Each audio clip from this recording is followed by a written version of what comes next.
Good evening, everyone. I'm getting pretty impatient. I kind of just want to start. I'll give it a couple more minutes just so everyone starts to trickle in. Realistically, we could probably start.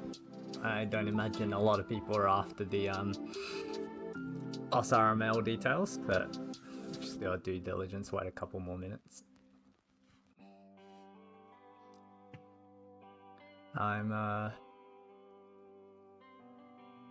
It looks like all the audio is correct, so we're just gonna do a little bit of praying. So today for the guys who are here, we're just covering a couple details regarding AusRML, just going over the pairings and what matches to watch for your entertainment pleasure, and a little bit of the feedback that's been provided to us during the mid-season. We'll also be going through WRC and what we know about WRC 2025 Tokyo. And finally, we'll just go over a special announcement for ARMO 2024. Audio seems fine. Yep, that's pretty good. I might just start. It's surely 2 minutes. Won't really change anything for anyone. So welcome to the Australian Richer Mahjong information stream, I guess.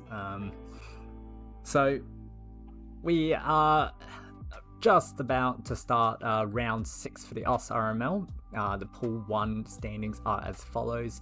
Mirror in first place with 462 points, followed by Eggmoji 324, Daniel Bell 211, Jiang Lai 194, Silky 155, and Julian with 138, followed by Sammy, Jamin, Ewan, and Derek, who are potentially in contention for the top 6. A reminder that you need to be top 6 in your pool to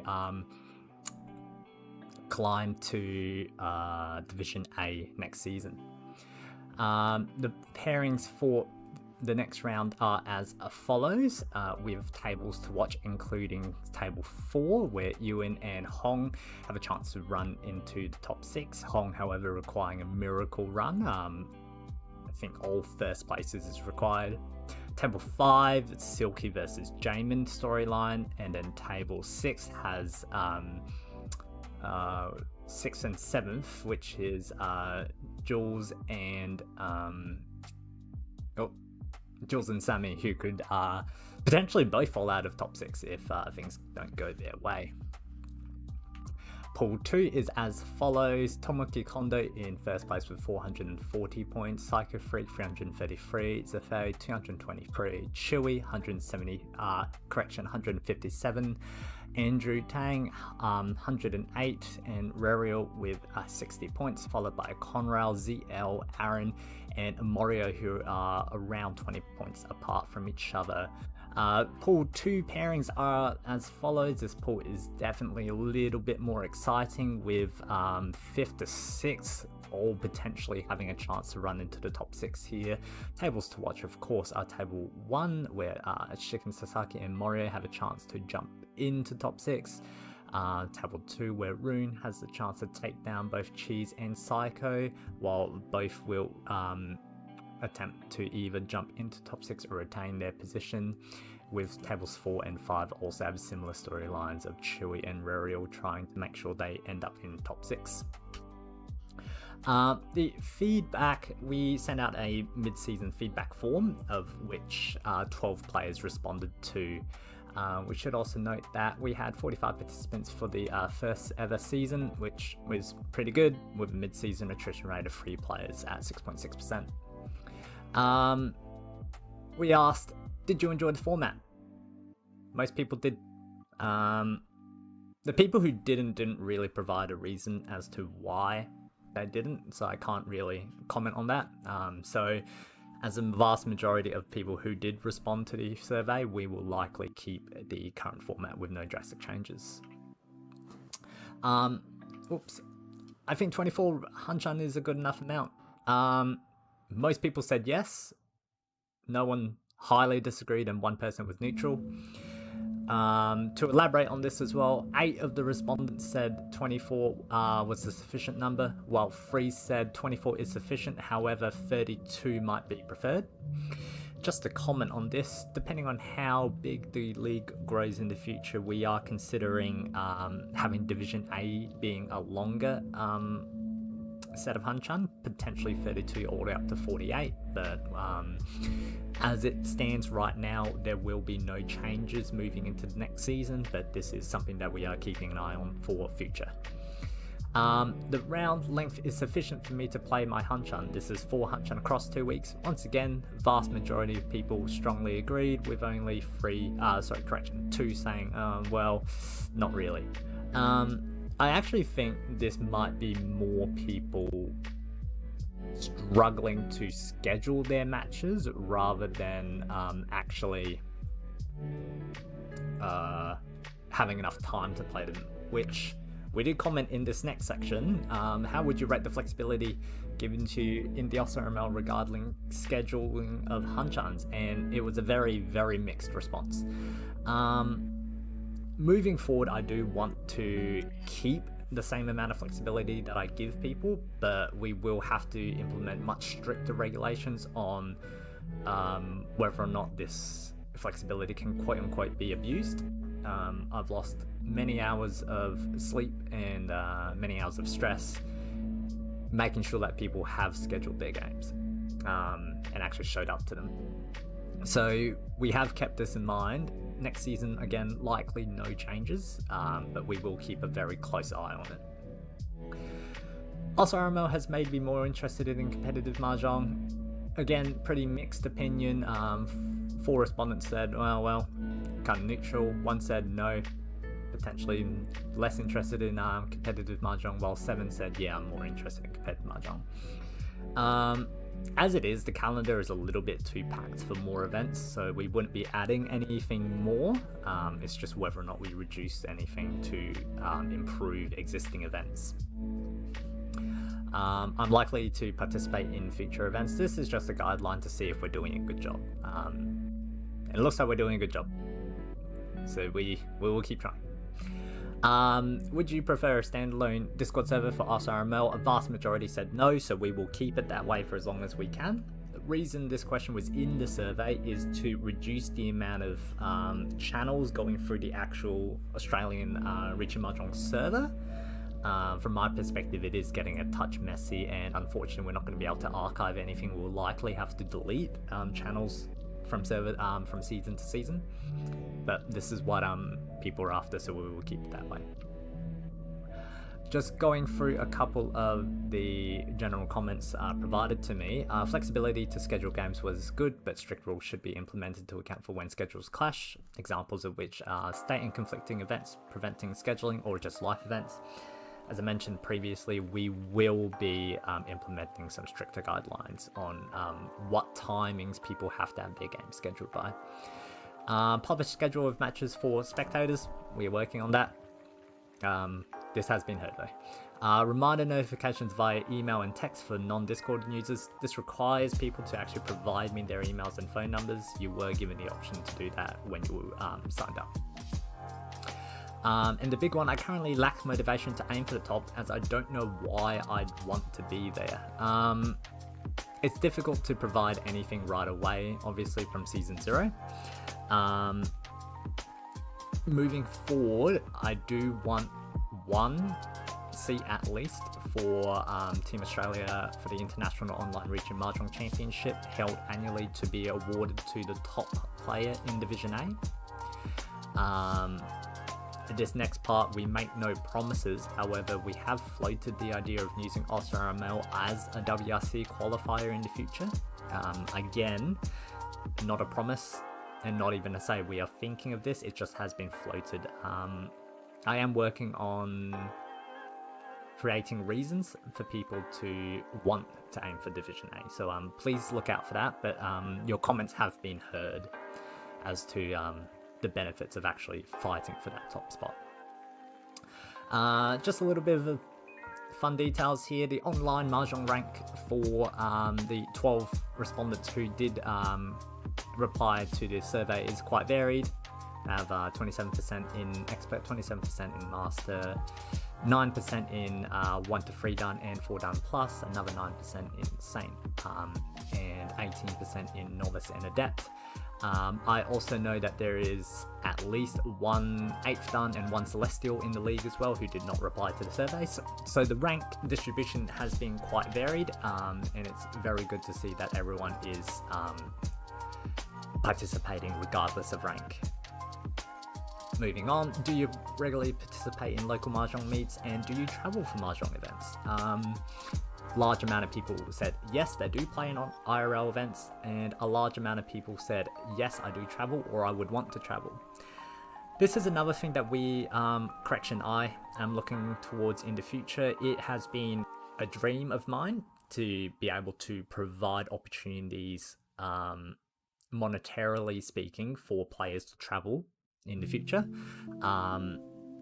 Unfortunately, ARMO doesn't have any financial income, so it would be difficult for us to provide any of that without working it out.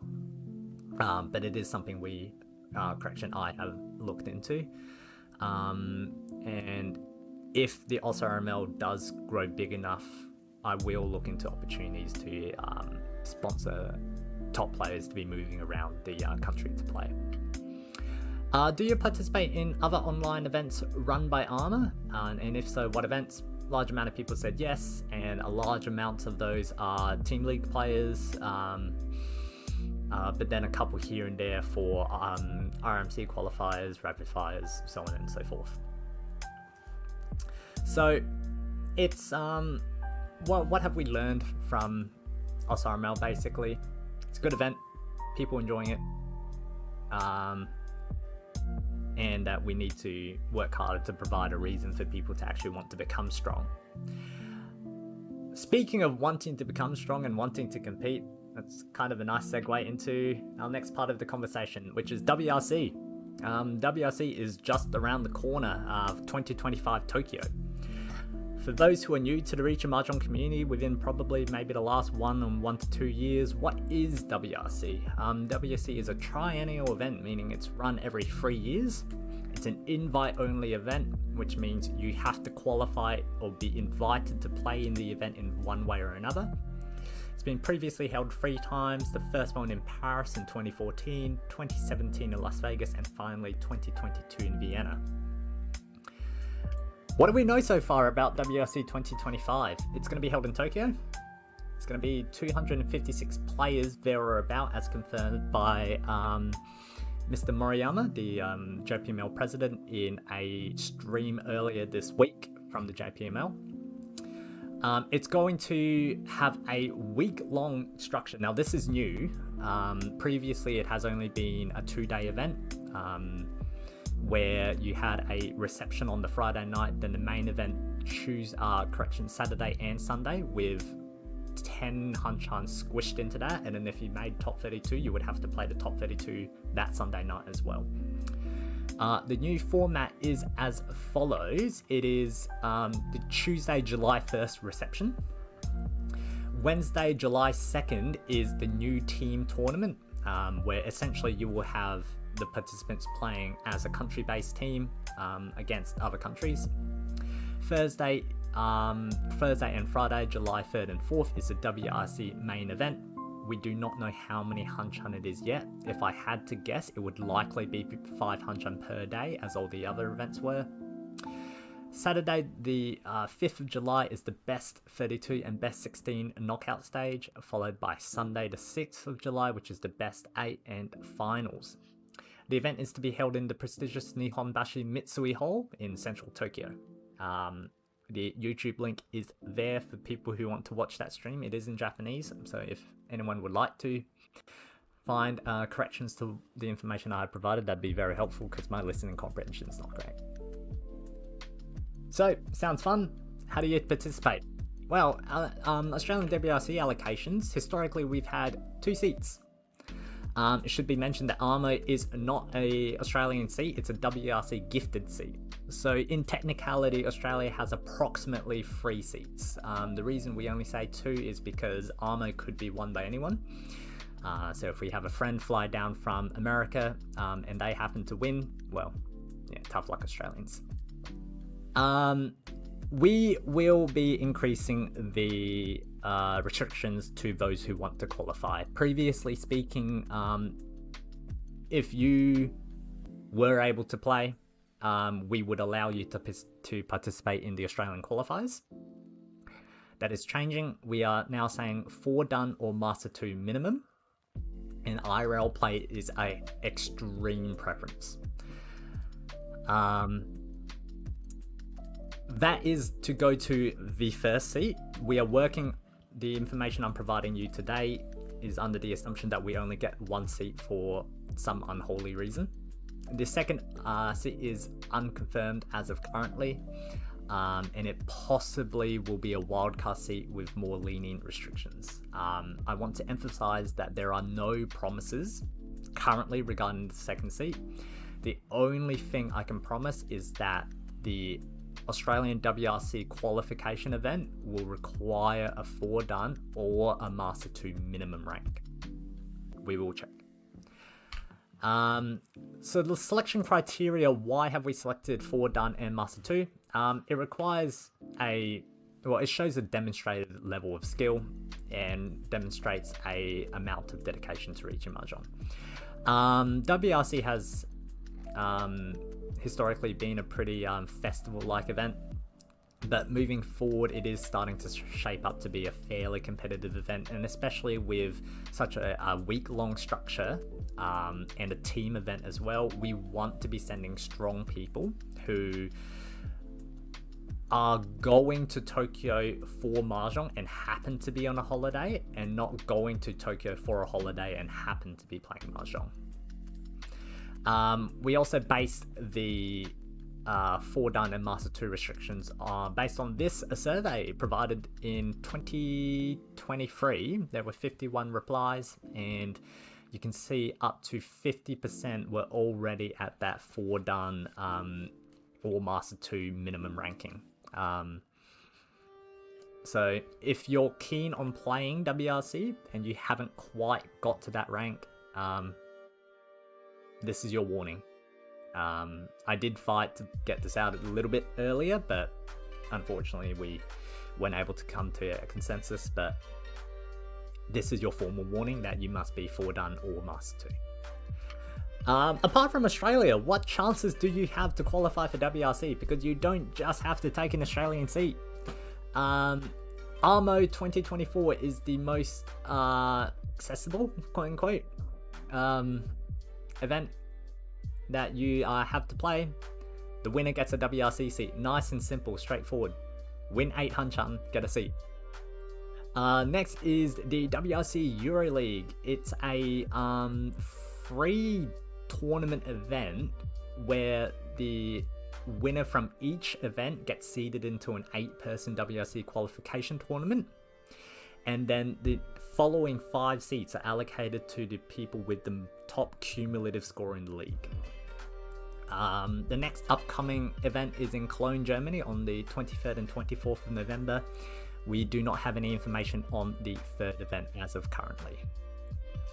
The next event is a WRC Amateur Grand Prix ran by the JPML. It's prefectural qualifiers in Japan, running all the way across the city, starting from November, running all the way until January, where if you win one of those events, you're invited to the main event, which is in March, and then you win that and you get a WRC seat. We have unfortunately just barely missed the TNT qualifiers in Paris, and I believe we've also missed the American Ricci Open. So if there are any more events popping up here and there, I will let everyone know, because I'll also be keen to know. So when I find out, you find out. Finally, the super fun special announcement for ARMO is that we have some special guests coming. I'd like to thank Gemma from the World Ricci organization for assisting me in setting this up, and I'd like to thank the JPML for providing an opportunity. The guest that we are inviting is part of JPML's 24th intake. They're currently 4th dan and have held B2 League, Howo League Peak. They're the best 16 in... Japanese isn't good enough. I've forgotten what event this was, but it was the 3rd of this event. He was 2nd place in the 15th Champions League and came 6th place in the Special Promotion... came 4th place in the 6th Special Promotion League and 1st place in the 21st Special Promotion League. This is Kotaro Tashiro. Please put your hands together to thank Kotaro for coming over. So I was lost in thought because he's not the only guest. We also have another individual, part of the 18th JPML intake. This is the same class as Jun Nishikawa and Tatsuya Hiyoshi. They are part of the historic 4 Heavenly Queens of Women's Mahjong alongside Nikaido, Aki and Rumi, and Yukiko Izumi. She's won several titles, including the Women's Mondo Cup 4th and 7th iterations of that event, the Kenko 6th, 15th, 20th and 21st, Mahjong Sun Queens Cup, the 4th, 5th and 7th. Her team won the Mahjong Battle Royale Team Champions. She was also the MVP of that event. Women's Cherry Blossom Queen, and was also a semi-finalist in the Beast Japan Next M League team selection. Like to welcome Miss Kozue Miyauchi to Australia to play in ARMO as well. Yeah, I don't know where to go from this. That's it. Please welcome these two as they come to Australia to play in ARMO. Let's show them what we got. Yeah, that's kind of it. Were there any questions? I didn't really think about how I wanted to end this, honestly.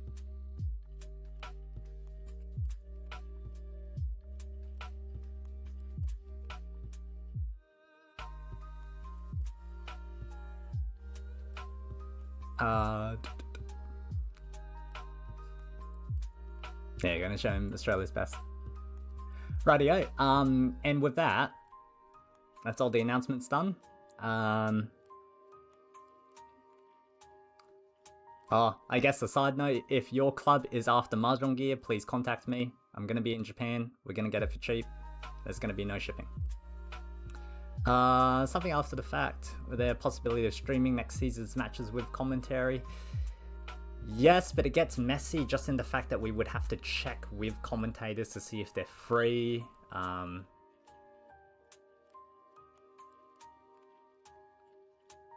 Yeah, it's possible, it just gets a little bit messy. Alright, and with that, thanks for coming by. See everyone at ARMO. We have special guests coming, please be on your best behaviour. Let's show them what we got.